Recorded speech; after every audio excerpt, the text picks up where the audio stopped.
সম্মানিত মসজিদের মুসল্লি,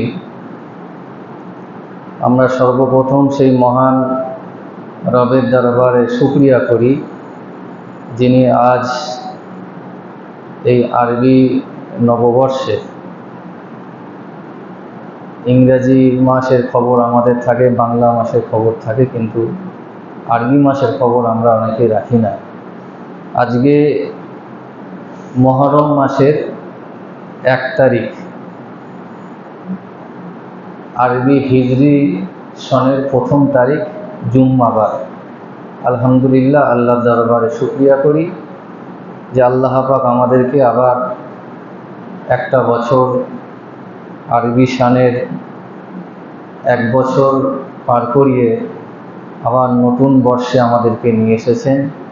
সেজন্য সেই মহান আল্লাহ পাকের দরবারে আবারও আমরা শুকরিয়া করি, সকলেই বলি আলহামদুলিল্লাহ। এবং তারপর পরেই প্রিয় নবী পাকের প্রতি শ্রদ্ধা, ভক্তি ভরা ভালোবাসা, দরুদ ও সালাম সকলেই বলি সাল্লাল্লাহু আলাইহি ওয়াসাল্লাম। সম্মানিত মসজিদের মুসল্লি, আল্লাহ পাক রব্বুল আলামিন আমাদেরকে যেভাবে নতুন বর্ষে আমাদের হায়াত বৃদ্ধি করেছেন, আমাদের রিজিক রেখেছেন। বহু মানুষ এই 1 বছরের বিদায় নিয়েছেন। বহু মানুষ, কেউ অল্প বয়সে, কেউ বেশি বয়সে, কেউ দুর্ঘটনায়, কেউ এমনি কোনো রোগে ভুগে। আল্লাহ আমাদের যে হায়াতে রেখেছেন সেজন্য তার দরবারে আরও শুকরিয়া করি, সকলেই বলি আলহামদুলিল্লাহ। এবং তার দরবারে দোয়া চাই যে আরও এই 1 বছর, আরবি বছর যেন আমাদেরকে হায়াতে রাখার সঙ্গে সঙ্গে তার দেখানো কোরআন ও হাদিস অনুযায়ী চলার তৌফিক দান করেন। নামাজ কালাম যত ইবাদত বান্দেগি আছে সেগুলো যেন সহি সালামতের সঙ্গে, ঈমানদারির সঙ্গে যেন পালন করার তৌফিক দান করেন, সকলে বলি আমিন। মুহররম মাস হলো আরবি মাসের, আরবি সালের, আরবি বৎসরের 1ম মাস, আর জিলহজ মাস হলো শেষ মাস। এই মাসে অনেক ঐতিহাসিক বিষয় জড়িত আছে। আজকের সেই বিষয়ে আলোচনার দিকে যাব না, আজকে অন্য একটু বিষয় আলোচনা করব। পবিত্র কোরআন শরীফের আয়াত, আল্লাহ পাক বলছেন ইন্নাহু মাইয়ুশরিক বিল্লাহি ফাকাদ হারামাল্লাহু আলাইহিল জান্নাহ। ইন্নাহু মাইয়ুশরিক বিল্লাহ, যে আল্লাহর সাথে শরীক করে, ফাকাদ হারামাল্লাহু, আল্লাহ পাক বলছেন তার জন্য আমি হারাম করে দেই, আলাইহিল জান্নাহ, জান্নাতটাকে হারাম করে দেই। হারাম মানে জান্নাতে যাওয়া তো দূরের কথা, জান্নাতের আশেপাশে যাওয়া তো দূরের কথা, জান্নাতের সুগন্ধ পর্যন্ত সে পাবে না। শরীক করা, আল্লাহ সব গুনাহ মাফ করে দিতে পারে, সেটা তার ইচ্ছা। গুনাহ করে ফেলেছে বান্দা, ভুল হয়েছে, অন্যায় হয়েছে, ক্ষমা চাইল, আল্লাহ মনে করলে ক্ষমা করে দিতে পারেন, যদি বান্দা সেই আন্তরিকতার সাথে যদি তওবা করে, তাহলে আল্লাহ পাক হয়তো ক্ষমা করলে ক্ষমা করতে পারে। অনেক বড় বড় গুনাহ হয়েছে, অনেক বড় বড় গুনাহ করে বান্দা অনুতপ্ত হয়েছে, আল্লাহ মনে করলে ক্ষমা করে দিতে পারেন। কিন্তু শিরকের গুনাহ, আল্লাহর সাথে কোনো কাউকে শরীক করা, এই শিরক বিভিন্ন ধরনের আছে। শিরক সগীর আর শিরকে কবির। শিরকে সগীর হলো মানে ছোট ছোট শিরক, আর কবির মানে হলো বড় বড় শিরক। বড় বড় শিরক মানে হলো যেমন সরাসরি মূর্তি পুজো করা, সরাসরি মূর্তি পুজোর অনুষ্ঠানে থাকা, সরাসরি মূর্তি পুজোর সহযোগিতা করা। এবং কিছু কিছু ছোট ছোট শিরক আছে যেগুলো হয়তো আমরা আমাদের বিভিন্ন কথাবার্তা, চালচলনের মধ্য দিয়ে যেটা প্রকাশ পায়।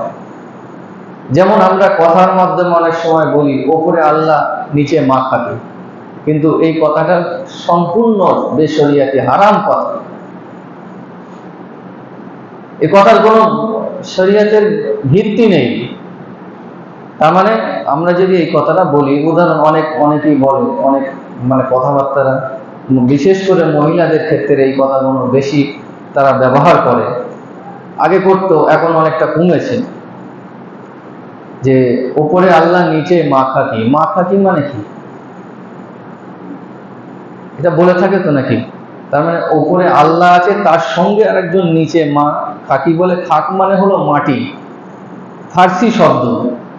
খাক মানে হলো মাটি, তার মানে নিচে মা মাটি আছে, যেটাকে আমরা বর্তমান সময় যে মাটি দ্বারায় বিভিন্ন মূর্তি তৈরি করা হয়। অতএব এটাও একটা মারাত্মক শিরক। এই শিরক জিনিসটা আজকে ধরেন অনেক দেখবেন যে অনেক বাড়ির কোনো একটা বস্তু পড়ে গেলে, একটা ধরেন কোনো হাঁড়ি বা কোনো একটা বাসন থালা যে পড়ে যায়, কেউ বলবে দেখবেন যে বাড়িতে কুটুম আসতেছে, আত্মীয় আসতেছে, কেমন বলে থাকে না? বলে তো নাকি? এই কথাটা কি মানে কোনো ভিত্তি আছে? এই যে শিরক, এই কথাবার্তারা, এই বিভিন্ন শিরক, মূর্তি পূজায় সহযোগিতা করা, মূর্তি পূজায় থাকা, যেমন সম্পূর্ণ শরিয়াতে এটা পুরোপুরি হারাম। একজন মুসলমান কোন রকম ভাবে এই জায়গায় থাকতে পারে না, এই কথায় বিশ্বাস করতে পারে না, এই কাজ করতে পারে না। যেরকম আজকের আবহাওয়া দপ্তর, যেটা আমরা আবহাওয়ার খবরগুলো খবর শুনতে পারবে না। সায়েন্স এতটাই উন্নত এখন, তাদের সাথে বর্তমান আবহাওয়ার যে পরিস্থিতি, যে কখন ঝড় হবে, কখন বৃষ্টি হবে, তারা বিভিন্ন যন্ত্রপাতির সাহায্যে তারা বলে দিতে পারছে। কিন্তু আমরা বিশ্বাস করতে পারবো না, বিশ্বাস করা যাবে না যে ওরা বলছে বলে হচ্ছে। কেন অনেক সময় তাদের ওই কথাটা, তাদের সিদ্ধান্তটাও কিন্তু মেলে না, খাটে না, ডিসব্যালেন্সও হয়ে যায়। বৃষ্টি কখন হবে, ঝড় কখন হবে, তুফান কখন হবে, বন্যা কখন হবে, কোন সময় আবহাওয়া কেরাম থাকবে, সম্পূর্ণ কার হাতে? বলেন তো? আল্লাহর হাতে। অতএব তারা যেটা বলছে, যন্ত্রপাতি বিভিন্ন সায়েন্সের যুগে, উন্নত যুগে বিভিন্ন রকম ভাবে তারা সেই কালেকশন করে সেটা তারা বলছে, ঠিক আছে, কিন্তু বিশ্বাস করা যাবে না যে ওরা বলছে বলে হচ্ছে। দিচ্ছে কে? আল্লাহ। আজ আমাদের এই যে পশ্চিম বাংলায় রেশনিং ব্যবস্থার মাধ্যম দিয়ে যে প্রসাদ খাওয়ানোর ব্যবস্থা হয়েছে, এটা আপনাদের মতামত কি বলেন তো? আপনারা কি মনে করেন? জিনিসটা ভালো? কি মনে হয়? ভয় লাগে মনে হয় নাকি বলতে? কেউ নিয়েছেন? আমরা তো সরকারি জিনিস পেলে অনেক সময় দেখা যায় গায়ে পেতে নেবেন না, সরকারি জিনিস পেলে আমরা সেই 200 টাকার চাল নিতে গিয়ে 500 টাকার রোজ বন্ধ করে দিয়ে আমরা লাইনে দাঁড়িয়ে থাকি। এরকমও মানুষ আছে আমাদের মধ্যে। 50 টাকা, এই 150 টাকা, 250 টাকা, 200 টাকা তেরপোল নেওয়ার জন্য দুদিন কাজ বন্ধ করে দিচ্ছে। দুদিন রোজ হচ্ছে, দেখা যাচ্ছে 600, 1200 টাকা রোজ।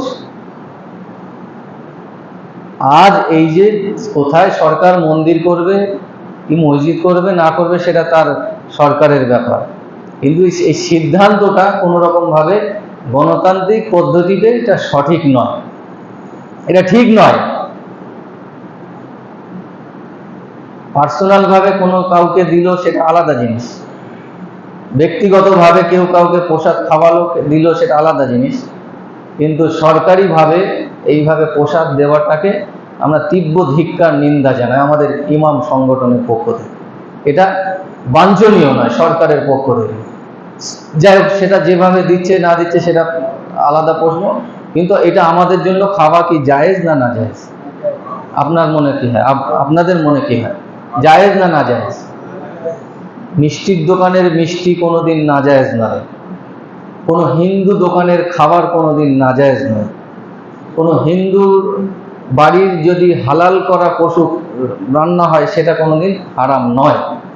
কিন্তু যখনই কোনো খাদ্য যখন ঠাকুরের পোশাক বলে যেটা দেওয়া হয়, সেটা 10 টাকার জিনিস হোক, মিষ্টির দোকানের হোক, মুসলমানের তৈরি করা হোক,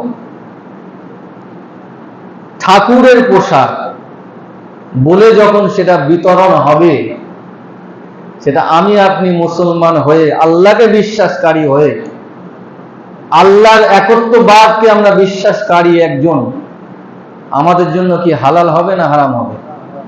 বলেন, জোরে বলেন। কি নিয়েছেন কেউ? সম্পূর্ণ পরিপূর্ণভাবে হারাম, কেউ নেবেন না, দিলেও নেবেন না। এটা আমরা কোনো রকম ভাবে পছন্দ করি না। মুসলমানদের ওই পোশাক খেয়ে বেঁচে থাকতে হবে এরকম কোনো নিয়মও নেই। হ্যাঁ, আমরা এই যে শিরক বিষয়টা গভীরভাবে আমরা এটা খেয়াল রাখবো, গভীরভাবে। নামাজ, রোজা, ইবাদত কম বেশি সবার থাকবে, কিন্তু শিরক জিনিসটা আল্লাহ কোনো রকম ভাবে মেনে নেয়নি আর মেনে নেবেন না, কোনোদিনই মানেন না। বড় বড় গুনাহ হয়ে যাচ্ছে। কাল কিয়ামতের মহাময়দানে আল্লাহ বহু জিনাকারীকে ক্ষমা করে দেবেন। খুন করেছে তাকে হয়তো ক্ষমা করে দিতে পারেন, আরো বড় বড় গুনাহ করেছে হয়তো ক্ষমা করে দিতে পারেন, কিন্তু একমাত্র গুনাহ যেটা ক্ষমা হবে না কাল কিয়ামতের ময়দানে মহাশরে, সেটা হলো কি? শিরক করা। সেজন্য মুসলমানের বাচ্চারা কোনোদিন শিরকের কাজে লিপ্ত থাকতে পারে না। ইসলাম ধর্মের অবলম্বী যারা অনুসারী তারা কোনোদিন শিরকের মাল খেতে পারে না, শিরকের প্রসাদ খেতে পারে না। সেজন্য আমার আপনার এটা খেয়াল রাখতে হবে। ভোট ব্যাংকের জন্য আজকে পরিস্থিতি অনেক রকম, ভারতবর্ষে অনেক কিছু দেখতে হবে। কেউ প্রসাদ বিলি করবে, কেউ এ করবে, ওই করবে, অনেক কিছু দেখতে পাওয়া যাবে। কিন্তু আমার আপনার ঈমান বাঁচিয়ে রাখার জন্য, আমার আপনার ঈমান ঠিক রাখার জন্য আমাকে আমার জায়গায় দাঁড়িয়ে থাকতে হবে। যদিও এই কথাটা আগে বলা উচিত ছিল, কিন্তু হয়তো আগে আমরা বলতে পারিনি, এটা আমাদের গাফিলতি। এখনো তো মনে হয় বিলি হচ্ছে নাকি? সেজন্য আমরা সবাই খেয়াল রাখবো।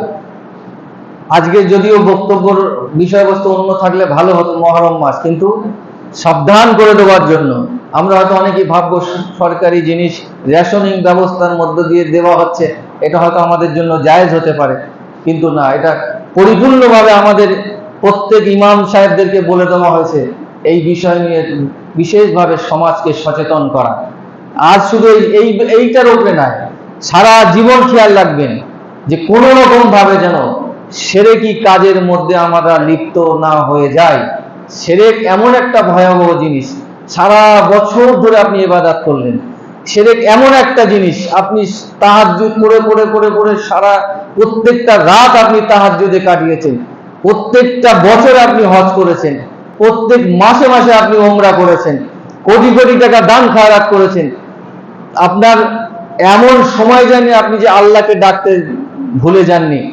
এত কিছু করার পরে শিরক এমন একটা ভয়াবহ জিনিস, আল্লাহর সাথে অন্য কাউকে শরীক করা এমন একটা ভয়াবহ জিনিস, মুহূর্তের মধ্যে ওই একটুকুনি শিরক করার জন্য মুহূর্তের মধ্যে আপনার সব আমল কেটে বরবাদ হয়ে যাবে। সেজন্য আমরা খেয়াল রাখবো যে যেন কোনো রকম ভাবে আমাদের এই শিরকি কাজ, শিরকি খাদ্য, শিরকি পোশাক যেন আমাদের পরিবারের মধ্যে, আমার ফ্যামিলির মধ্যে, আমার মধ্যে যেন ঢুকে না যায়। আজ ঈমান ধ্বংস করার জন্য, ঈমানটাকে শেষ করার জন্য বিভিন্ন রকম ভাবে প্রচেষ্টা চালানো হচ্ছে। আমরা সবাই সচেতন থাকব, যেন আমাদের আমল কম হচ্ছে আমরা বুঝতে পারছি, নামাজ কালাম সবকিছু কম হয়ে যাচ্ছে আমরা বুঝতে পারছি। আর এই কম হওয়ার কারণে, ঈমানের দুর্বলতার কারণে, ঠিক মতন ঈমানের মানে জোর না থাকার কারণে আজ এগুলো আমরা বিবেচনা করতে পারছি না যে কোনটা ভালো কোনটা খারাপ, কোনটা শিরক কোনটা শিরক নয়, কোনটা হালাল কোনটা হারাম, এটা আমরা ঠিক করতে পারছি না। আল্লাহ পাক আমাদের সকলকেই এই শিরকি খাদ্য থেকে, পোশাক থেকে আমাদের দূরে সরে থাকা তৌফিক দান করেন। সকলে বলি আমিন, সকলে বলি আমিন। আল্লাহ পাক আমাদের সকলকেই হেফাজত করেন, সকলে বলি আমিন।